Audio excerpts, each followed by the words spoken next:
with the announcement at the G20 of the India, Middle East, Europe corridor, the end of the corridor, Europe, if you look at a map, it's very interesting. It will end at the port of Piraeus in Greece. And that is one of the biggest and most important flagship projects of China's Belt and Road Initiative. It was built by China.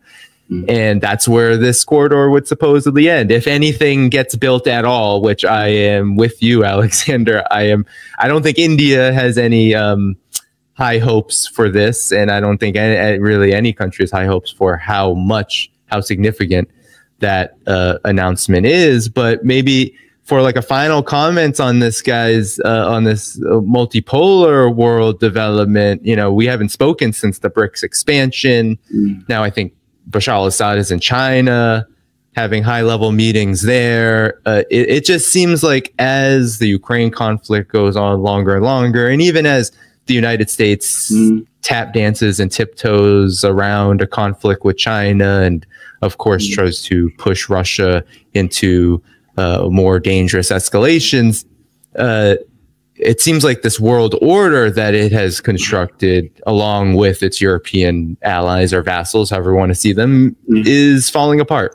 Well, it is falling apart because, I mean, going back to what Alex was saying about the way in which Europe is deindustrializing and the collapse of the slow motion economic collapse of Europe, and the role that the United States has played in that. Of course, again, many countries around the world can see this, and what they see and what they understand is that the United States has turned predatory towards its own allies. So why would people want to become allied to a country that does that to its own allies? Once upon a time, when the United States was a very different place from the place it's become today, in the 1950s and the 1960s, the United States worked to build up its allies in Europe.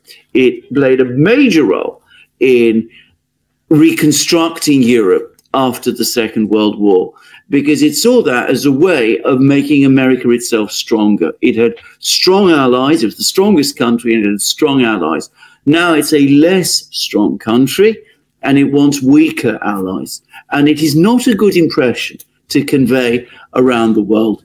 Now, I'm going to say this. I think actually the biggest single diplomatic event of the last year, this year, has actually been the BRICS summit meeting.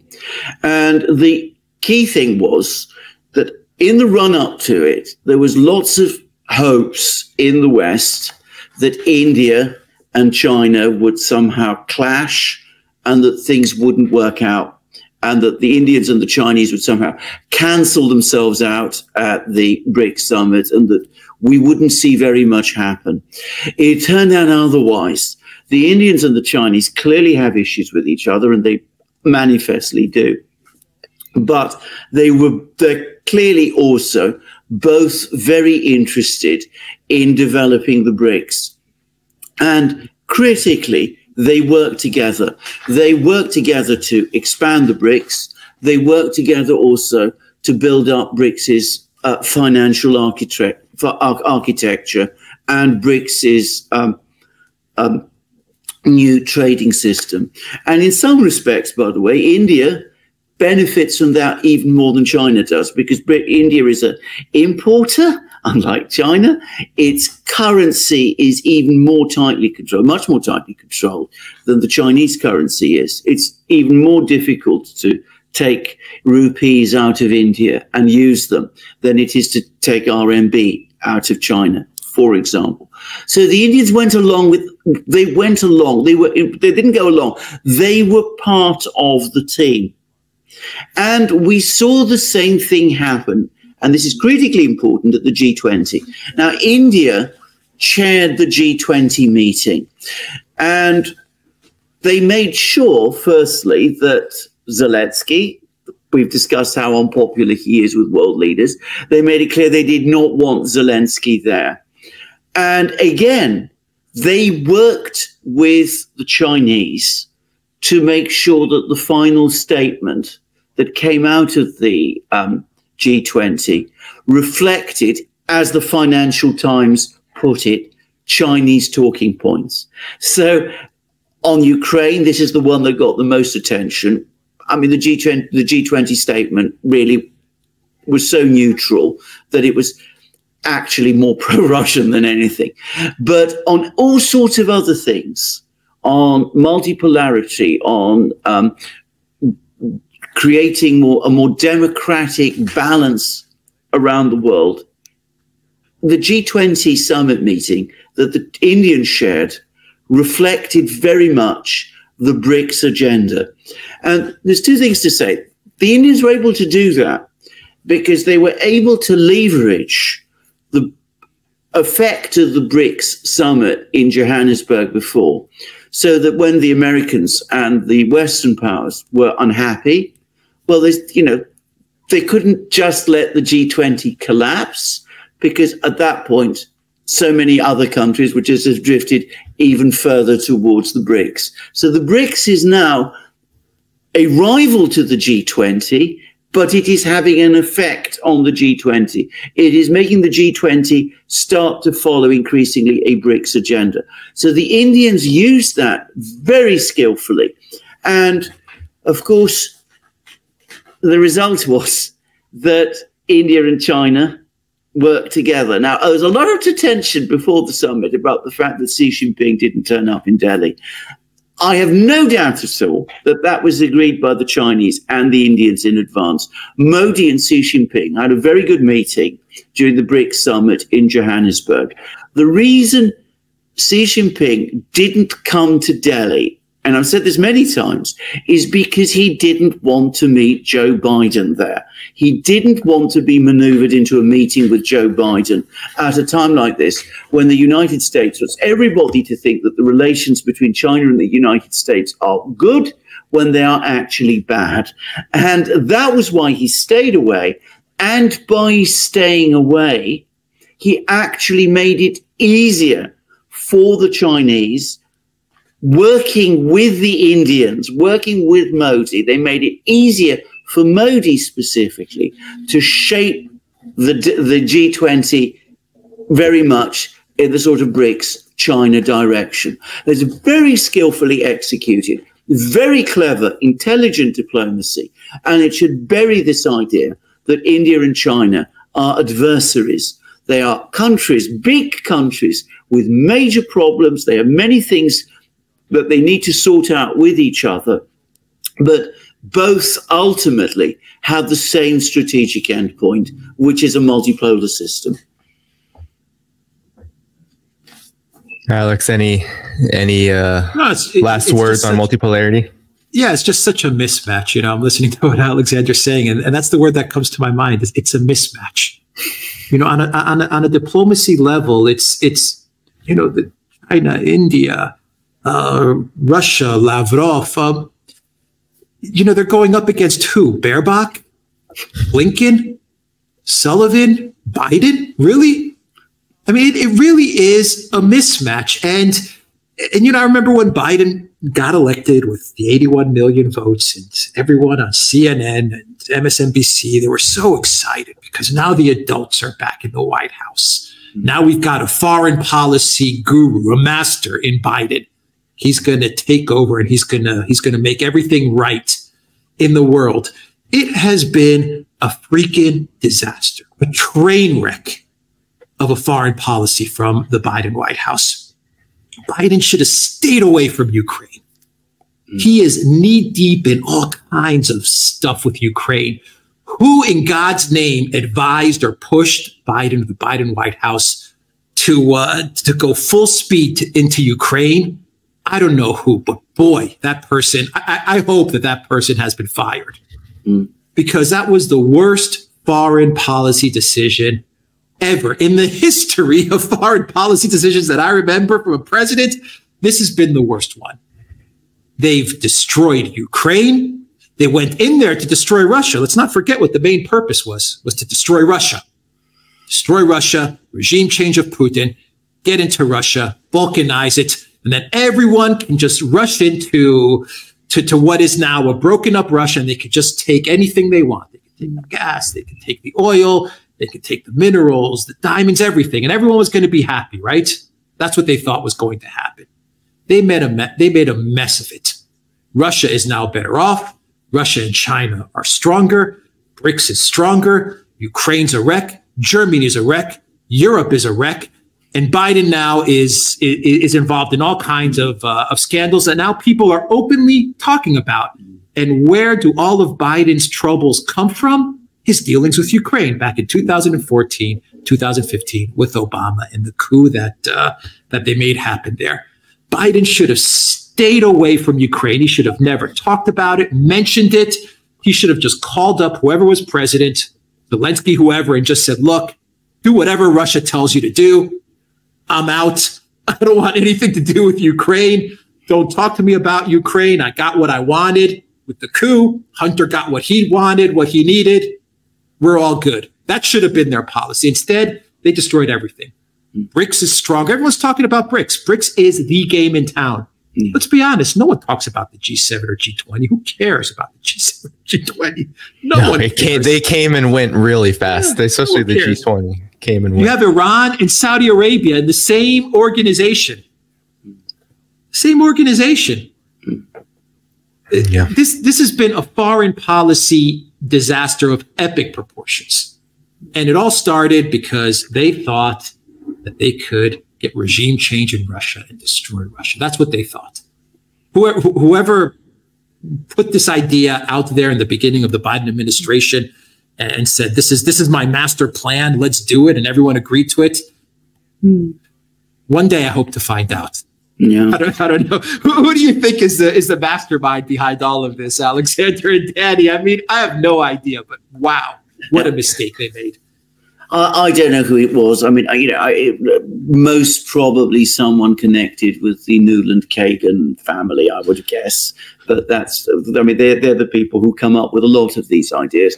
But I suspect that this was talked about and discussed and thought through over many, many years within this tiny group of people who, of course, weren't listening or getting proper expert advice from real experts. By the way, you said that, Biden, was a shambles. He was a big shambles in Vietnam as well, by the way. I mean, this is the pivotal place that we're going to win over against the Chinese. So he goes to Hanoi. And they have to take him away from the press conference because the press conference was an absolute disaster. So you want to project American confidence and American strength.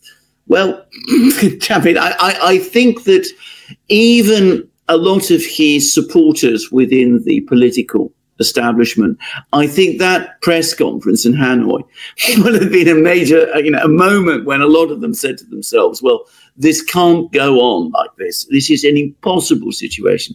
I agree with what you say. We are completely outmatched in diplomacy by people who are highly trained and understand this very well. The Chinese are good at it. The Russians are good at it. The Indians are good at it. The West, unfortunately, is not. If the best we can put up is Annalena Baerbock and Joe Biden and Blinken, then, it's game over, frankly. Yes, and maybe one final comment. Sorry to keep you over, but this is where the discussion gets really fun. The embarrassment too. I think with Nuland, Kagan, there's so many of these elites and the neocons that are kind of doing their bidding. Like they have just piled up embarrassments under Biden. I mean, you mentioned in passing, Alexander, these kind of maybe odd meetings in terms of the times with DPRK, Russia, China. I mean, there's been 2 high-level meetings at anniversaries for the DPRK, for North Korea. That have occurred. Then you have the Huawei Mate 60 Pro coming out, all made in China, semiconductors, everything, meaning that sanctions have failed. And then Putin, has come out recently saying, well, the sanctions have failed on us too, and we're going to grow at a pretty significant pace, 2 to 3% over the next couple of years, which, given Russia's position, facing thousands of sanctions, that is on par, if not surpasses, many of the European countries and is on par with how the United States generally grows sanctions free. So I mean, the embarrassment after embarrassment after embarrassment, it feels like for Biden, for the neocons. And just any final comment on that? Well, just briefly, I mean, it is faster than the United States. I mean, 2 to 3% growth is faster than the United States. I mean, we're hearing in Europe all the time about the strong US economy. The strong US Biden economy is going to manage about 1.8% growth this year, which is, it's growth, but it's hardly scorching growth. And this despite the fact that the Biden administration is running an 8% of GDP deficit. It's a huge budget deficit, which it is running. It is spending heroically, and it's producing very limited growth as a result. So there's something, by the way, wrong there as well. But Russia's growth is obviously looks like it's going to be faster than that. Russia's growth, well, we're not even going to compare it with Europe, because in Europe we're not growing, we're contracting, and likely to continue to do so for some time. But the important thing about the sanctions is that Russia's growth going forward after the sanctions looks like it's going to be higher than it was before the sanctions. That's the real thing to really sort of get one's mind around. And the effect of the sanctions is galvanized the Russian economy and pushed it forward. We've seen this already happen. I mean, before 2014, Russia imported foods. They started imposing sanctions on Russia then. And the result was, very rapidly, the agricultural system responded. And now it's the world's biggest food exporter. So you can see how the sanctions are working in a completely contradictory way to the way the West expected in terms of Russia. And it was as China. I mean, the other big news, actually, this year, I talked about the BRICS summit. Of course, the war in Ukraine remains very big news. But the other big news is, in my opinion, the Huawei chip. Not because I had any doubt that China could produce these kind of chips. I mean, anybody who really thinks that China is incapable of producing advanced chips is a complete ignoramus about China. But because the revelation that most of the American political and intelligence class are ignoramuses about China. They apparently didn't realize that the Chinese would be able to do this and would be able to do this so fast. It shows, once again, the incredible lack of good intelligence, good information, good data processing and analysis that takes place in the United States, that they underestimated China so completely on this key thing.